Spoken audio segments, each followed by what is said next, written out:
We got a little bit to talk about, bro. This is a long time coming, man. And first of all, this is my first time back in about a year or two. So yeah, it's feeling good. Yeah, man, it's feeling good. See, I've got so much content to recycle. People think that I haven't been gone. They're like, okay, hold on, David. I'm on reruns. I done seen this. I'm on reruns, bro. I can only play that ET Lil Flip interview so many times. Right. But man, it feels so good to be back, man. You know, and y'all know what time it is. We sit down with some of the coolest people on the planet who have some of the dopest stories of change and transformation. And dog, something tells me that we've got a story to tell, or maybe several stories. I don't know, bro. I'll try. But I'm sitting down with my homie G from 93Q Country. You're on middays now, bro. How does that feel? I mean, it's still a bit surreal at times. Like, you know, you still pinch yourself. Because, you know, my story starting out as a promo kid, I was literally the one who handed out koozies and set up the tents and stuff like that. And I've always wanted to be in radio since I was 14 years old. That's what I wanted to do ever since I heard, like, my dad listening to radio. And when I got into radio, seeing the power of connection, because radio to me is a community service. Yeah. That's what radio is. I'm not in this for any type of notoriety. I'm not into this for any type of tickets or hooking stuff up. I know the world is a naturally cruel place. Yeah. You have to make your own happiness. And a lot of people don't know that. A lot of people may not know how to do that. And as somebody who's experienced extreme loneliness and tough times in my life, I don't like how that felt, and I dang sure don't want other people to feel that way. Yeah. And especially when stuff like that happens in your life, you tend to look at things in a fork in a road, right? I can either make people feel like this so that way they understand how I feel, or I can make sure nobody ever feels this way because it's so terrible. Yeah. And not a lot of people are able to do that because especially like you want to be so negative so quickly. That's why like being negative and being upset is a lot easier than being happy. Man. The fact that it takes more muscles for you to smile than it does to frown. That's like wild. even in the slightest thing about smiling, it takes more effort to even physically be happy than it is to be upsetting. And knowing that there's a lot of people that are in a relationship they don't want to be in. They're at a job they don't like. Yep. Everybody pay bills that we sure don't like paying. And on average, I talk about 5 minutes for every 5 hours on the radio. So it's about 10 seconds a spot, 6 spots an hour. And within those 10 seconds, I have to maximize my time using that. Dang. And that's why like I value time so much, and that comes from my mother and my father.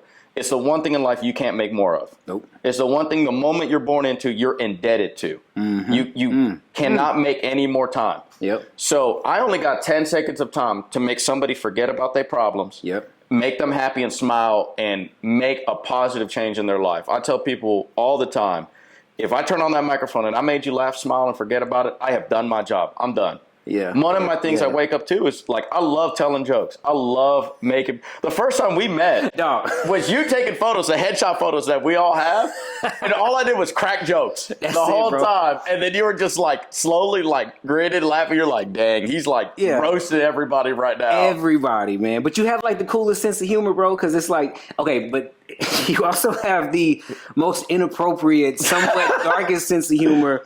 Tell me this though, because you said your love language is sending memes. It is. I love sending memes. I love sending memes. You're probably the second or third most like person that I interact with on Instagram. Sometimes we don't even talk, bro. We just communicate in memes. Like exactly. You know exactly what I'm talking about. Exactly. It's like, David, you could be having a rough day to like any day, right? You could be like, man, I got to go to this spot. I got to go shoot this. I got to DJ this. I got a wedding. And also you check your phone.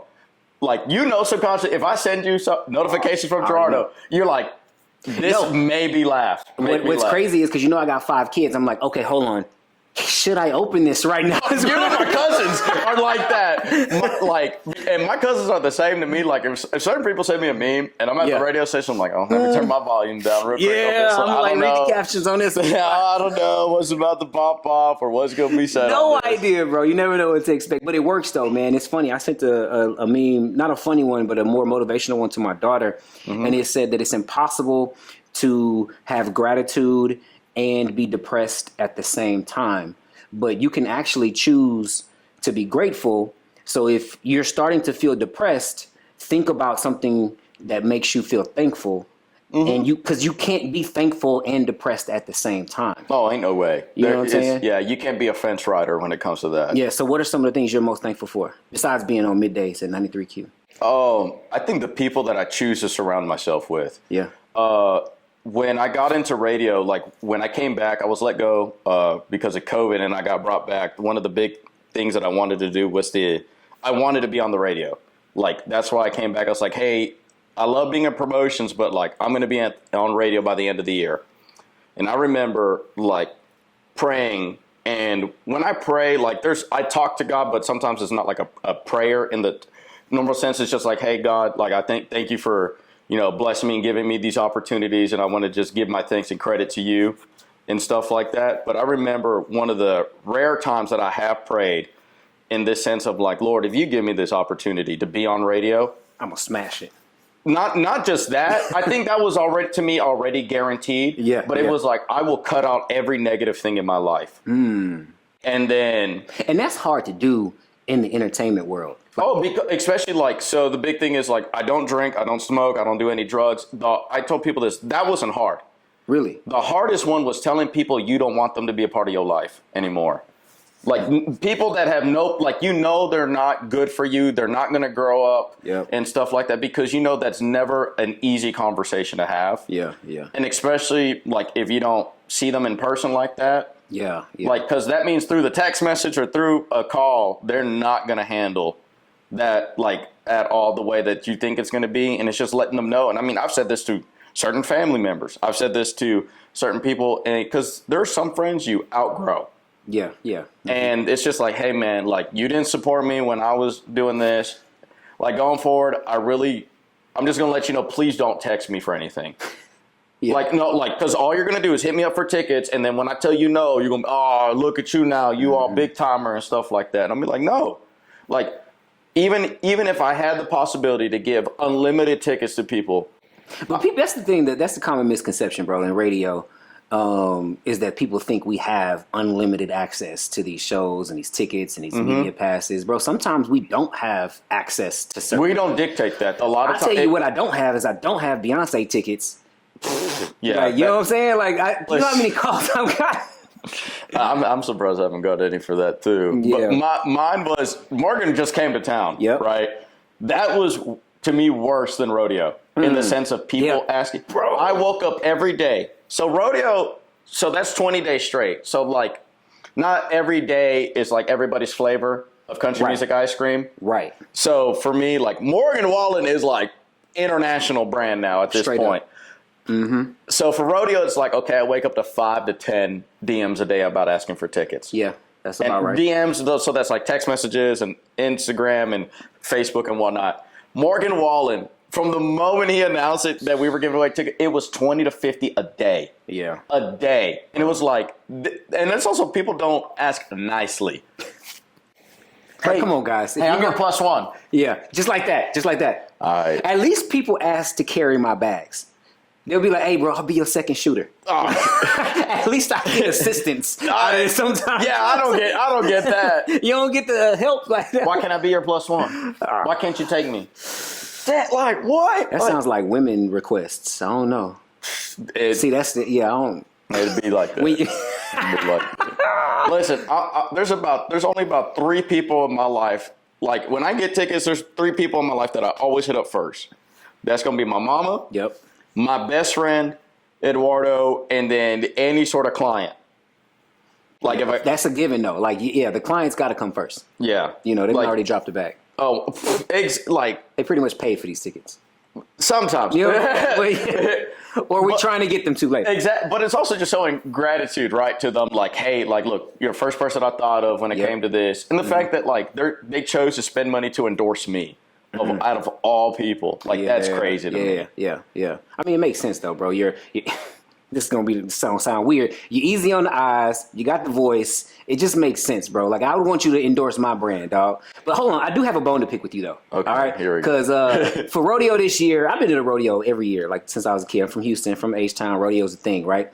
And so I go to rodeo this year. I hit you up before the rodeo, and I'm like, bro, I need to get outfitted this year. I wanna go country. I wanna go country. I know where and this you, is going. yeah, you already know where this is going, right? So I'm thinking I could just go to Amazon, right, and just get the cowboy hat, find some boots, and you're like, no, I'm not letting you go out like that. I can't You're like, let go you to do was it Cavender's? Yeah, go to Cavender's. Go to Cavender's Go get you a hat. or Boot Barn, but she was like, nah, go to Cavender's. And I was like, dang. I went on their website first. I was like, bet, yeah, I got it. Dog, why did you not warn me how expensive it was to be country? It is, like, to a lot of people who don't know, like, there are your cheap stuff. I'm not going to say that. Straight. You know, like, there is, like, you can go get a gas station cowboy hat. You can go get everything on Amazon. That is fine. So, country music and the rap world, very much the same thing to me, because I grew up on rap before I got into country. Yep. So, I could tell you, hey, bro, get me outfitted for a Young Jeezy concert. Oh, yeah. You're going to be like, bet. Now, I could go buy K-Swiss. Now, I could go get, we getting you like, some, you know what, J's, Fat some Farms. Air Forces. Shit, but you see, Travis how much, Scott's. but yeah, how much yeah. all that is, right? The Saatchi shades, you got to get the Cuban link. You know what I'm saying? Exactly. Even if you just wear a white tee, the jeans alone going to be at least $500. You know what I'm saying? If you want some nice So ones. now we do country version of that, right? Yeah. So now we do, so Stetson hats, one that's felt. And that's the so one like I that's $200 right there. Yes, off the- 200 plus tax. But hold up, you didn't tell me. I also had to get it fitted. And I'm not going to not tip the dude that fitted it because, I mean, he looked like a magician, bro. The way he, like, the brought steamer. out the steamer. He was like, he put it on. I felt like Because a there's prince. like those people, like that's a craft to those people. Oh. Like, you know what I mean? Like, they love the intimacy that comes with that. The fact that they're like, bro, this is your hat. That's my hat, bro. Can't nobody else wear that hat. He shaped it exactly for And that's how the Western wear is. It's like you're establishing your own identity within it. Like, anybody can wear a ball cap. Yeah. You know what I mean? But even that, bro, I'm real particular about how mine fit. Because I wear hats all the time. So it's like I want... Dude, I'm a big hat person, as you can tell. Yeah. Like, there are some hats, like, I don't like when sometimes this part is too high. I already have a big head. I don't need this to be, like, this big on my head. Or if they don't have, like, a good, like, how tight it needs to be on my head, too. Yeah. Like, God forbid that, like, it's either too loose or, like, it's too tight. And I'm like, all right, well, guess what? That hat's not being worn anymore. Yep. That's it, man. That's it. It's got to fit just right. But, yeah, man, I got my Stetson, bro. I got my boots. I do feel official. I will tell you this, though. Having it, not just spending the money on it, but the education that came along with it. Dude, like, yeah. I felt like somebody. You know what I'm saying? Like, I was walking through and I was Did like... you go to your, what was it, one of your kids' school wearing it? And you was, hey, this dude was flexing hard. Hey, bro, I swear, I tried to get as many wears out of that hat as I possibly could. But the thing is, like, most people, like, only own, like, 1 to 2 cowboy hats. That's what I thought. And so they just wear that for the rest of your life. Yeah, one of my students, though, outdid me, though, bro. One of the kids at the school, literally, they came in with the freaking Stetson. It was the beige one. What do you call it? Oh, the silver belly. I know that joint was like $2,000 because I saw one at Cavender's. Them hats was like $2,000. So sometimes that has to do with the hat band. Yeah. Sometimes there's gold and diamond in it. Like that's the usual big reason why. Yeah. You can get a silver belly for like $200, but it just depends on like the band usually, or the quality of the beaver that was for the felt. Yeah. I saw that there was different numbers for that, but I felt good, bro. Thanks to you, I was able to walk around with my chest out. You know what I'm saying? Like because like in that world, right? Like like if I see your hat, I'm like, oh, what's a Stetson? I know how much that dude. I know how much he values himself, and how much he takes it serious. Oh yeah, like there's certain J's out there. But some people's like, man, bro, he wearing that in public, dog. He's wearing Travis Scott's in public at the rodeo. Yeah. Like these ain't gonna get dirty. Right. Okay. That we know. Yep. Like you, and especially like depending on how they style you, be like he either really don't care or he got bread. We could shoot the breeze all day, but I want to get into something a little bit deeper.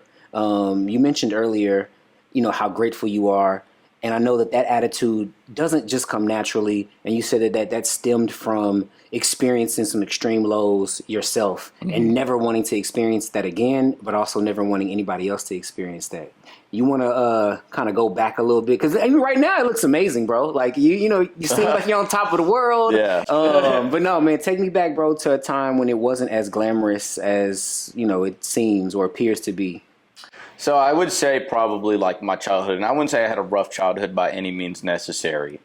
And mind you, everybody's journey is much different. So what may be tough to me may be easy for somebody else. What may be easy to somebody may be tough for you. Yep.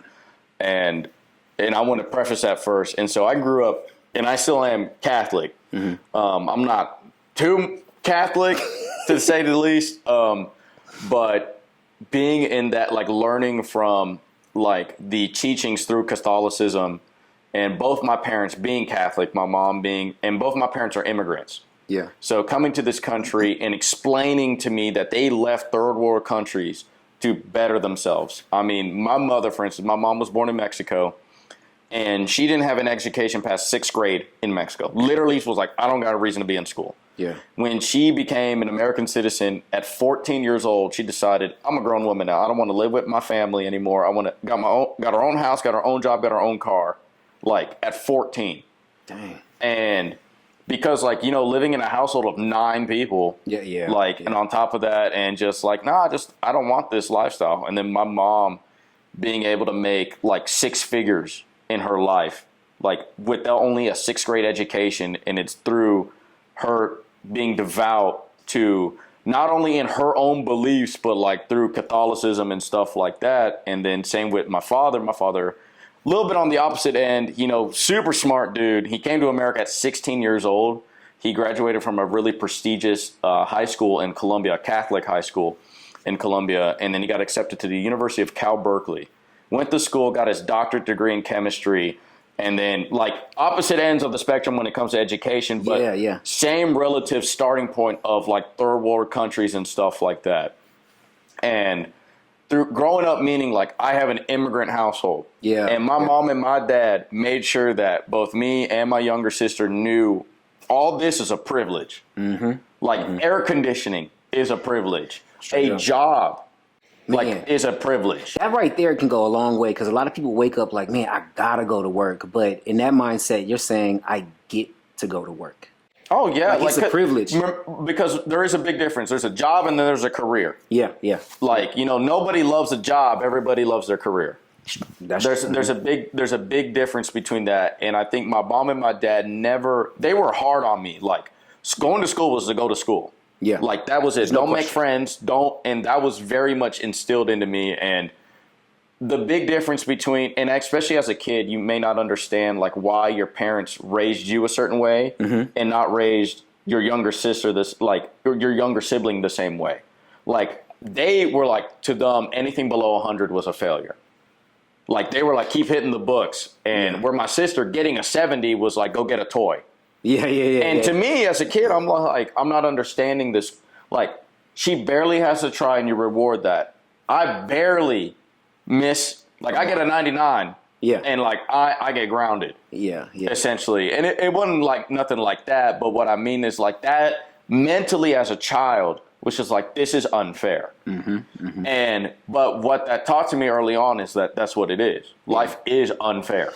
And granted, I don't know what my sister's struggles were internally and stuff. And then my dad was just saying, well, y'all 2 different levels of learning. Like, my sister wasn't very, he knew that he felt that she wasn't very much book smart. Like, it would, like, so to praise her, like, oh, you got, thank goodness you got a 70. Like, where it was like, Jordan, we expect that out of you. I'll put it like this, bro. Like, because, you know, I got 5 kids, right? And I've experienced that growing up. Even though I was a single, I was the only child. But with my kids, we reward the effort.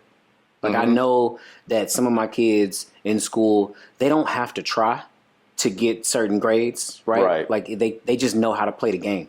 It's really a game, right? And then others, they have to work a little harder.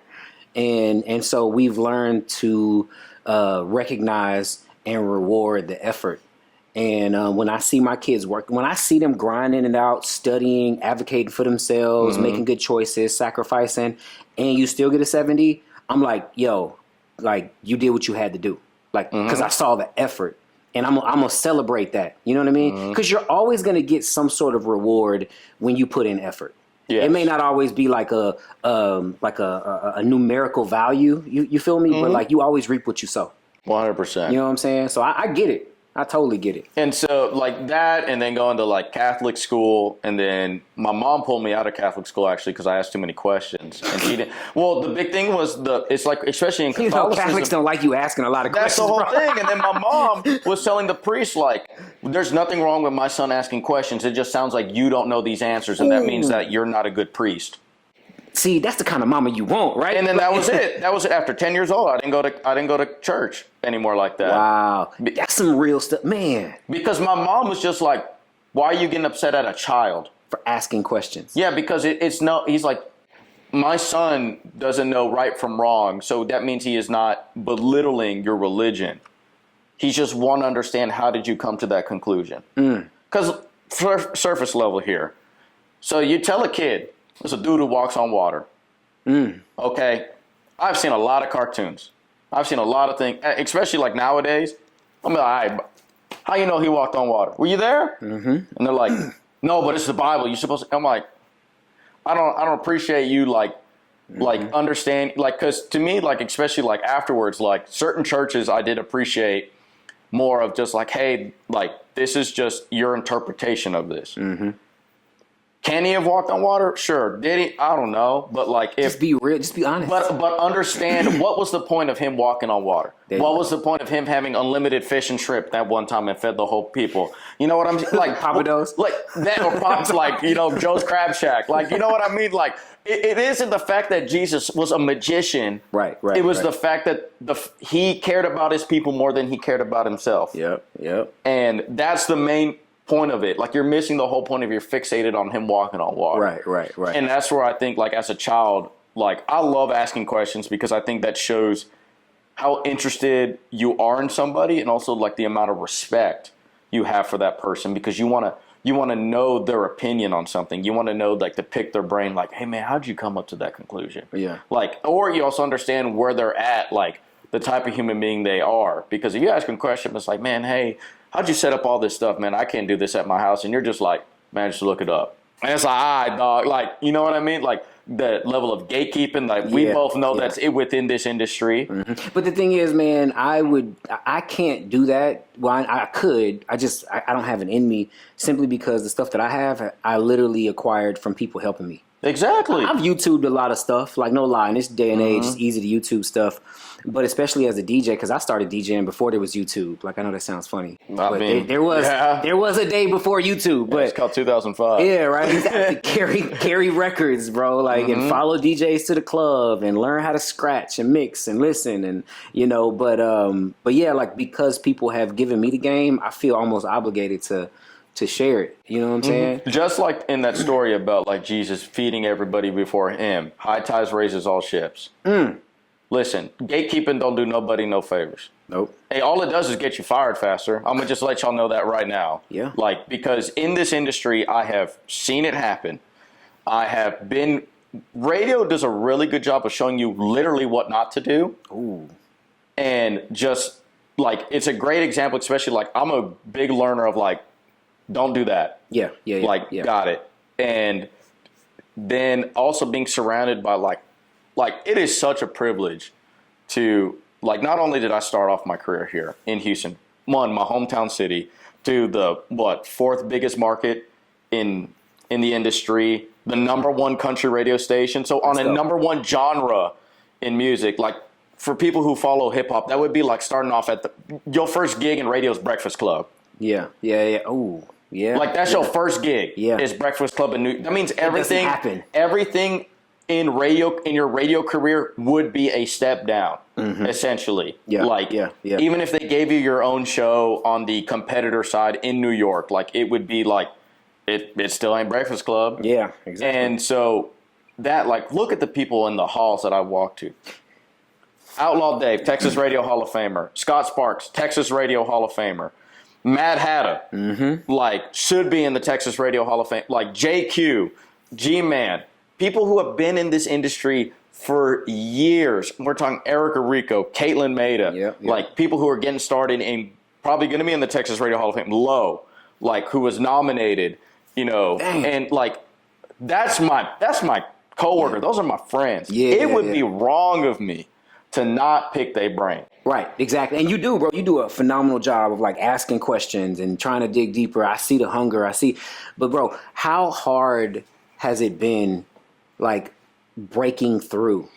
You know what I'm saying? Because everybody in radio, I don't care what age you are, has that story. Like, man, I sleep in my car. I moved to Houston. I know you from Houston. You from Mo City. But like everybody's got one of those stories where it was just like, yeah, man, we was eating tuna. And So the best way to explain this, and I think it's look, radio. You have to love radio in order to be successful in radio. It is one of the rare jobs where if you do not love it, you will not be successful. Man. If you like it, you will hate it every single day of your life. One, you won't make that much money. It's also, and how I understand it is this way. Radio is a business. There is a business part to radio. So when given a contract, understand that first and foremost, that is your company's evaluation on your talent, on the amount of experience that you have, and the job market itself. Yeah. If radio is doing all good, meaning if high tides are raising all ships, everybody gets bigger contracts. Yep. Now, what also helps you with, if you're worried about finances, let me tell you this, get more endorsements. That's it, yeah. That's the real moneymaker, Increase is your the stock. endorsements. Yep. So if you are motivated by money, that would be the best way to do it. But outside of that, like, I went 5 years only getting paid about $10 an hour for 29-hour work weeks. Man. Meaning every paycheck I was only getting $290 before taxes. I don't know about you, that's not a single bill to most people. Yeah. And I did that for 5 years. Now, how do I adapt to that? I wasn't mad at the landscape that they should pay me more. No. You knew what to expect. I got a second job. And I understood that. I had to grind it out. You have to pay dues. Now, my story isn't your story. True.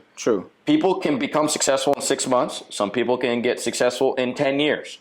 You know, it is not a measuring contest. Right. My success is nobody else's success. It's just mine because it's my hard work. I can draw up the plays for you, but some people could score a touchdown, some people get a first down, and some people throw interceptions. Yeah. And I would say that the biggest thing is, like, if you have a strong goal, you have a strong belief, you have a strong core system, anything's possible. 100%. Like in radio, it is tough sledding. It is it's one of the only industries that I know that whatever you put in is exactly what you're going to get out. I'm telling you, bro, the world rewards effort. 100%. You reap what you sow every single, and it might not be right then and there. I'm sure you've seen it, bro. Like, you put in work throughout your whole career, and then out of nowhere you get a call, and it's somebody that you don't even remember doing something good for years ago. You know what I'm saying? Like, you never know who's going to be your next boss. You never know who's going to be your next decision maker in life. People do not care about what you give them. Like, they don't care how many tickets. I could give somebody tickets to every show at the rodeo. If I really wanted to put in that much effort, they're not going to remember that. What they're going to remember is how I made them feel.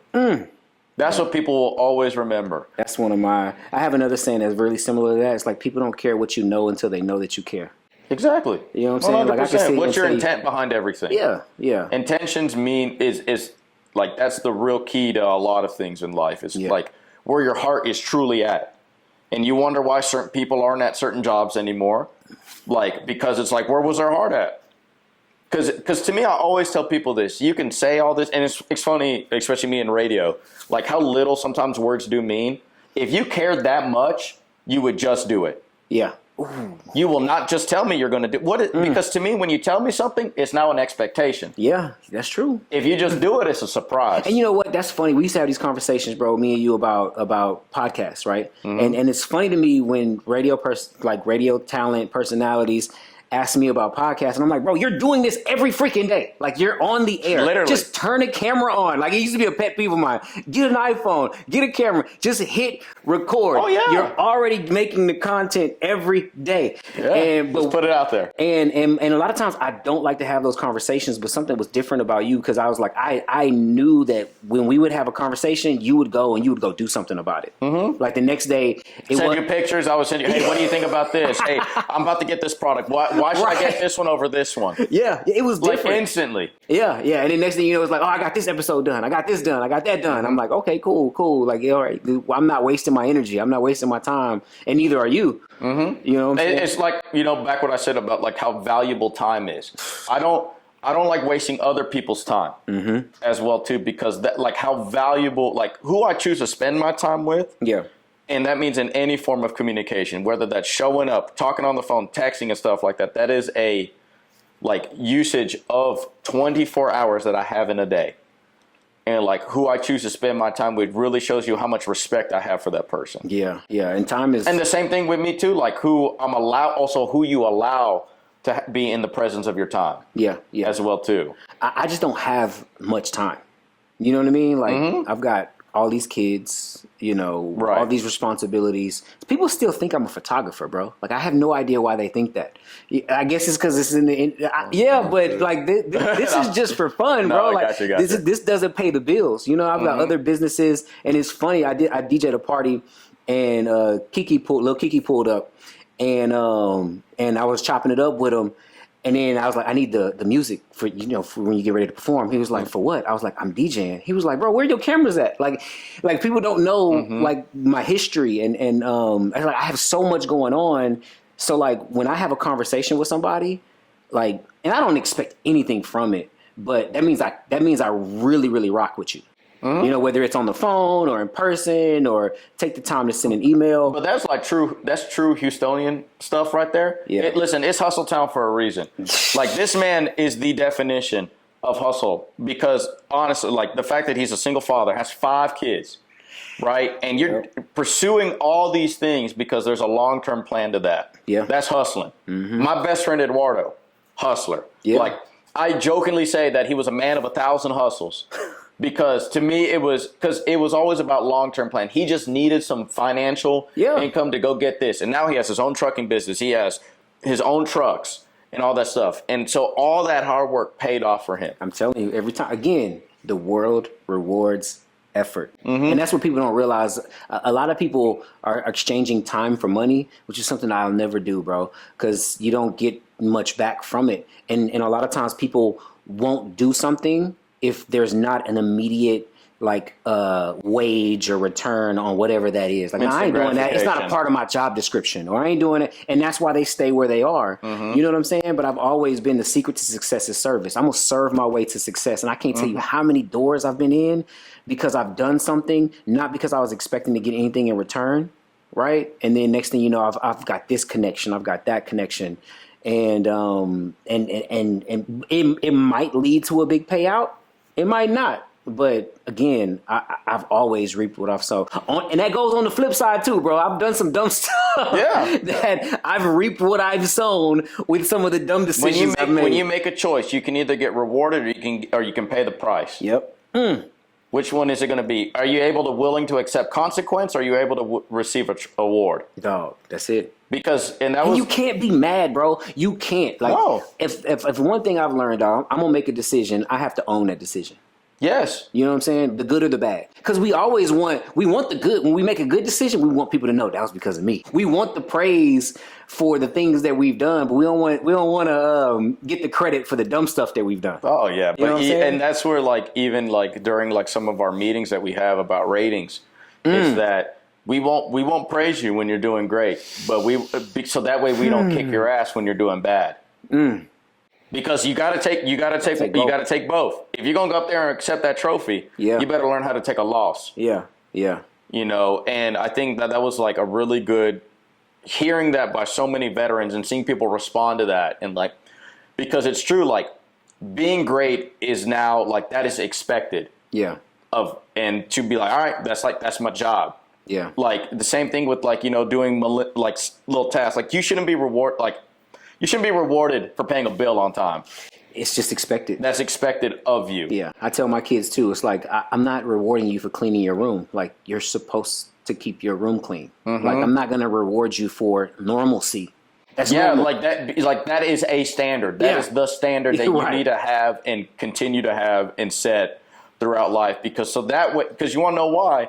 Because when you set that standard, that means when real rewards come, you're like, oh, this is how greatness feels like. Exactly. Because if everything is just, like you reward every little thing, you're not going to know what a true award feels like. You don't understand what blood, sweat, and tears really, truly feels like because everything was, here's your participation award now trophy. You get the entitlement, where you expect things when you... And then you throw a fit when you lose. Yeah. Now you don't know how to lose. A grown temper tantrum. And some people are having those nowadays. Yeah, man. Dog, tell me this, man, because I I really don't want to wrap this up, but I know we got to, you know what I'm saying? Gotcha. But, what's one thing that you wish people knew about your journey that may not be so obvious, and wrap some advice in there too that's not just specifically about radio? Because what I've learned about the radio journey is it can be applied to anybody reaching for success. I would say this: when it comes to success, nothing is ever, especially in the radio world, when you get to a position of how limited it is in that space, how rare it is to be a DJ. Man. Understand that job was never given to that person. Yeah. That job, there was no nepotism involved in that, especially in the radio world. You have to respect that they got there. And just because you didn't do it that way, just because you don't understand it, don't take anything away from somebody else. Okay. Like the amount of grinding that I did, like, you can not like me based on how I look, based on how I sound, how I dress, and all that other. I'm pretty sure there's not that many people who don't like you because of how you look, dog.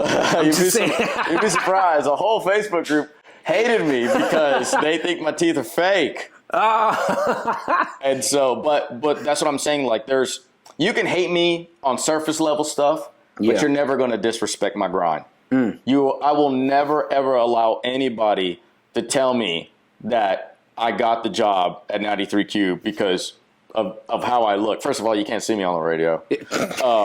But like my hard work and dedication, prime example is this. So 93Q, number one country radio station in America. It's in the number 4 market in America.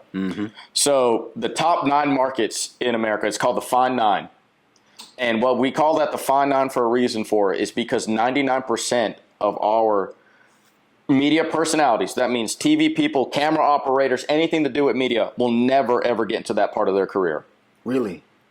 We're elite for a reason. We are that. I'm also on the number 1 country radio station in a top 9 market. Yeah. So meaning, like, my boss, who don't owe me nothing, who I don't know outside of, I knew Travis Moon since 2022. So that means, like, he don't know who I am like that. We barely known each other for 3 years. And he's been in the radio world for over 40 years. When that job was available, he had over 10,000 resumes, air checks submitted in his email address. And this goes to the power of, you want to make the theme of this podcast to be reap what you sow. Come on, I guess. Why not? So this is how I put it this way. So 10,000 people wanted that job nationwide. So he didn't even put out an ad like to say that the job was available. He never did that. But obviously when you see the trades, you know somebody has been let go. He opened it up for it to be on the inside. If anybody in Radio 1, in any part of the Urban One landscape, if they wanted nationally to apply as well, right? Like, say that you wanted to, like, submit it, and I'll give you get first in line, in there, especially in-home thing. Yep. I was the only person in-house to ask for that position. So other people thought that their longevity and their time was enough to automatically get a bid placed in. No. How bad do you want it? Yeah. Be annoying. Ask questions. Like, always, like, until somebody tells you, hey, that's enough. Yeah, bro. Because that's what I did. Yeah. If I didn't know how to do an air check, what'd I do? Ask somebody until somebody how to do it. Until somebody told me to. Listen, if David didn't tell me how to get good cameras or a podcast and everything like that, guess what I'm gonna do? I'm gonna find somebody else. Find somebody. Like it's like don't ever give up. Like especially when it comes to like you are very spiritual, religious, and faith based. Like always keep your faith. Always, if you have a strong foundation in your religious beliefs, in who you are, like you're unstoppable. You can literally accomplish anything. Yeah. And so my biggest thing is like it may be tough now. It ain't always gonna be tough. Man, you gotta get on the other side of tough. Yeah, and it's not. But also like my new favorite thing is greatness. Everybody puts greatness on a pedestal. Yeah. Oh, you gotta look a certain way. You gotta act a certain way. You gotta have these intangibles. Listen, I'm the worst and best person to be on radio. One, I have no talent. I really don't. And the thing is that I just have hard work and determination. Greatness is not measured by feet, yards, and miles. Greatness is measured in inches, centimeters, and millimeters. I'm telling you. If you do all the little things first, a couple millimeters equals a centimeter. A couple centimeters equals an inch. A couple inches is a foot. Yep. A couple feet is yards. A couple yards is miles. Yep. And when you do the little things, great. The big stuff is going to be a walk in the park. Yep. Like, and a lot of people don't understand that. People just want to be like jump. They just want to, I got to do the really tough things great, and then I could do everything else easy. Nope. No, that's not how. There's not going to be a break on the radio. There's not one break that's going to make me. Yeah. I will not turn on the radio and all of a sudden be the world's #1 DJ. Right. That's not how that works. Because I got a whole bunch of other breaks in between that led up to that moment, years worth of that moment. In order to be great at something, it takes you a minimum of 10,000 hours to do just to be adequate at that, let alone great. Here's something real dumb. Here's my teeth, all right? You know how these teeth look like this? All it is brushing your teeth twice a day and flossing. I hate to say this. How easy it is to brush your teeth. It only takes 2 minutes. Yeah. That's all it does. It takes Flossing takes you 30 seconds. One Mo City verse. I mean, there's only one Mo City Don verse, but Exactly. if you know all the words, you should be able to brush your teeth to the entire. Not only that, flossing only takes 30 seconds. Okay, all right. Mouthwash takes you only 10 seconds. So at the most, you are spending 2 minutes and 40 seconds on your mouth. In the morning and at night. That's if you cannot take care of this, I know you can't take care of this. All right, I'm replaying this for my kids every single day. Like I'm just saying. It's like in all honesty, I don't have any like whitening toothpaste. I don't have any. I don't go to a dentist like that. Like that's literally and mind you, this like how you only get one set of teeth, just like you only get one life. So if you're not willing to do the little minute things, So what you're saying is Johnny Dang can't like save me? yeah. I always said. I mean, listen, I can recommend you a lot of dentists. Veneers are like real cheap, I heard nowadays. I wouldn't know because I don't have any. Yeah. But, no, I mean, but that like it's crazy to think like something that small, right? How small teeth are, but yet some people are like, I'll do it tomorrow. Yeah, bro. I finally am starting to see my six pack. And I'm saying, dog, listen, and you know, we joke around on IG about the Unfiltered Gun show. Yeah. But you told me, bro, you literally said, I'm going to do 200 of the tricep pull downs. With the rope, 200 of these every single and I was day. Like, dang, seriously? He was like, but bro, you don't have to have heavy weight. Who said it got? Why are you making it tough? Yeah, why are you making it tough? You just got to put the reps in. You just, and literally. Who said to brush your teeth for an hour? Dog, yes. Who said that? Who said you need $10,000 toothpaste and you got to do that? No, bro. You just got to do the little things often. Mm-hmm. That's it. The little things often. Exactly. And that mentality has changed my finances. Bro, you want what it really changed? It really changed my relationship with my kids. Like I call them every day. You know, if they're not at my house, I'm calling them.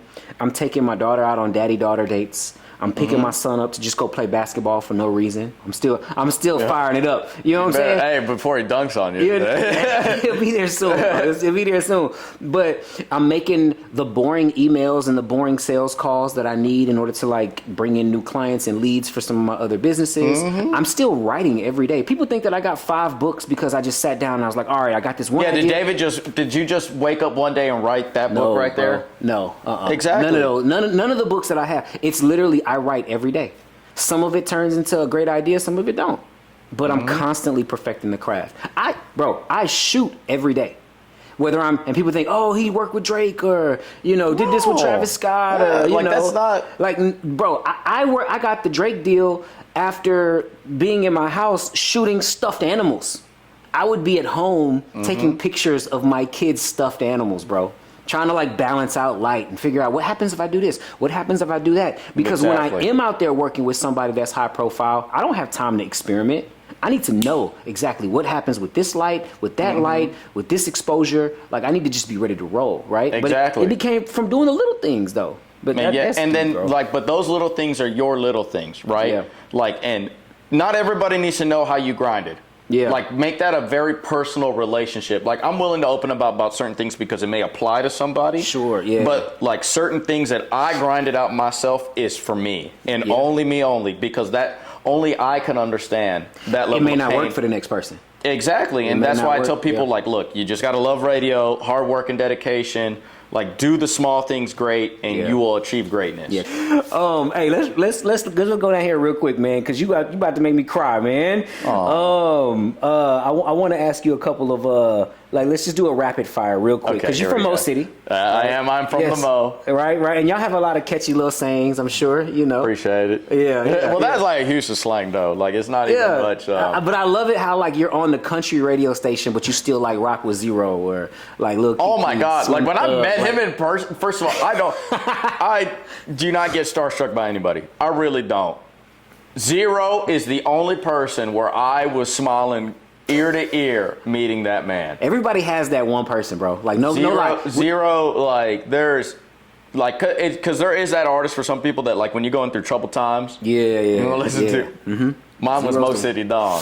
Yep, it'll get you up and going, bro. It still works to this day. And it's so funny because even out-of-towners know that when they hear Mo City Dawn, we turn into a whole... It doesn't matter where you are. All right, here's the rapid fire. You ready? Gotcha. All right, you don't have time to think. All right, you got to just like, I need the responses, all right? First one, this one's probably easy. I'm going to start off easy and work my way up. All right, Whataburger or Buc-ee's? Oh, Whataburger. All right, that was easy. Whataburger's an endorser, though. Like, you got to say that. No, Pico de Gallo burger. The Pico de Gallo burger. Okay, what Buc-ee's don't got? They don't got the Pico de Gallo burger. They don't have the barbecue chicken strip sandwich, and they don't have Dr. Pepper shakes. Fair. We love Buc-ee's, though. We do love Buc-ee's. I'm not hating on Buc-ee's. Yeah. All right, George Strait or Drake? George Strait. That was I told you, easy. We're going to work our way down. All right, cowboy boots or Air Force Ones? Oh, cowboy boots. What if I said Jordans, though? Cowboy boots or Jordans? No, cowboy boots. Dang, still? Okay, all right. Dallas Cowboys or the Houston Texans? Neither. I'm an Oakland Raiders fan. Oh, my God. For real? At least you didn't say Dallas Cowboys. I'll give you that. Beyonce or Meg Thee Stallion? Meg Thee Stallion. Really? Yeah. Okay. One I would love to date. The other one I would love to make money with. Beyonce will help me make a lot of money. Meg Thee Stallion I would love to date. Yeah, I think Jay-Z made the wise choice. But I also think about like vibe-wise, right? Yeah, like I think Megan Thee Stallion is just like, bro, I'm gonna have a great time. Always. No matter what. Okay. Kroger or H-E-B? H-E-B. Hands down. H-E-B is my happy place, bro. Let me tell you this. H-E-B branded products, Hill Country Fair don't feel like off-brand. That's true, bro. Great value feel like great value. We joke about it, like you the great value of whatever. Exactly. You know what I'm saying? Exactly. But like, go get Hill Country Fair, and you're like, you know what? The H-E-B brands, I will search for those over like Kraft or whatever the Their lemon pepper from Hill Country Fair. H-E-B is heaven on earth. Line dances or two-stepping? Line dances. Okay. All right. What's your favorite line dance though? Where the fans at? The boots on the ground. I think it's so fun. I think it's so funny. Okay, well then this probably gonna answer the next question then, because I was gonna say boots scooting boogie or boots on the ground. Boots scooting boogie though. Boots scooting Okay. boogie though. That's like, golly. Like, I just learned how to do that the other day. Brooks and Dunn have arguably like one of the top 10 most iconic songs of all time. Yeah, that's true. Hands down. All right, Jay-Z or Lil Wayne? Lil Wayne. I love it. That's the right Carter, bro. And he got the new album coming out, bro. Oh, Like, it's come going on down. now. All right, last question, bro. This is like the take it or leave it question, bro. Rodeo or the Kappa Beach Party? Not Rodeo. Yeah. I live at the Rodeo. I know. I love the Rodeo. And the fact that we're becoming international, like nationally known. Yeah. The New York Times just wrote an article about us this year. That's true. Like Yeah. the fact that we are listen, I'm sorry, Miami, you ain't a spring break destination no more. It's H-Town now. It is. It is. And we have now seen that this year was probably what we had the most out of towners of all time at Rodeo Houston this year, I believe. And we are becoming the go-to spot for that. The fact that we have a beach in town, the fact that how big is our city? It's not really that big. It's not. It's not Miami's beaches. I'm not gonna say that. You're gonna have people coming down to Houston to go to the beach, and they're gonna get there and be like, there's some stuff to do in Galveston, though. I'm not saying there ain't. I'm just saying that's a beach. I still take the kids down there every night. Oh, yeah. Listen, ever since they got rid of, what South Padre used to be like. Yeah. When MTV was out there. The Kappa Beach Party was a vibe, bro. What was it? What, man? Hey, on some real shit, Juneteenth out in Galveston be going hard sometimes. I have been out there a couple times. I had myself a time. Yeah. I'm going to tell you that right now. Yeah. Well, man, dog, I appreciate you coming to rock with me, man. You know what? Tell me this, bro. How did I do? I'm curious. You do this all the time, man. How was the experience, bro? And then don't give me the good lovey-dovey answer. What's one thing that we can do better to make this thing, I don't know, because I think that because how I do podcasts is I feel like the same way you just did this here. You just want to shoot the shit with your homies. We started talking before I even sat down. That's what I do all the time with my guests. I was recording, by the way. I hope you were. I don't care. What I say in public is what I say in public. But that's what I'm saying. It's just that level of comfort. Hang out with people you find interesting. That's really because that's my podcast that I've done. It's just I just hang out with people I think are cool that I just want to shoot. How does your brain work? That's really all it came to. Dog, that's really what it was about. Oh, last thing too, because I can always throw this at anywhere. I don't care about structure or segment. This ain't the radio. I don't have 15 second. I ain't got to worry about all that, right? But I do want to know what's one of your favorite verses that you've it's probably a ton. If you can remember or think of one, what's one of your favorite verses that's helped you out over the years? Bible verses. I'll tell you a Lil Wayne verse. I'll tell you. Smash me the gray one, bought me the red. Every time I hit the parking lot, I turn heads. Bible verses, bro. Bible verses. That wasn't in Pimpin' 2, 3, verse 12. Pimpilations. We're going to hell, y'all. No, we're not. I would say there's a couple, and I'm so sorry if I butcher these. No, it's the paraphrase. What's it? Corinthians book 2, 6, 7. It's, I believe, because I love the things about balances in life, and I believe that God will use the right hand to show you righteousness in life, and then on the left hand He will show you. I forget what it was. There's also a couple that are when you're receiving lack of answers, your faith should grow stronger. When you ask, and I say, I'm glad you asked me that, because that Bible verse really came to me this year when I talk to God and I ask for a prayer and I ask for hey man, can you give me a sense of direction? The way I always end my prayers is, give it to me in a way that I know that it's only just for me. Yeah. And there's been many times where I was nope, that's exactly what I asked for. And He exactly gave it a way that only I could interpret it that way. Yeah. I'm real big on paraphrasing. And I know a lot of super religious people are you got to get the... I'm Catholic. I'm a big whoop. Yeah, look, my brain just doesn't allow me to remember some stuff. But I do. Bro, my first degree was in Christianity, dog. I was a youth pastor for years. Really? Yeah, no lie. I've read the Bible a million times. But I pulled up the verse. Yep. Weapons of righteousness in the right hand and in the left. That was what it was.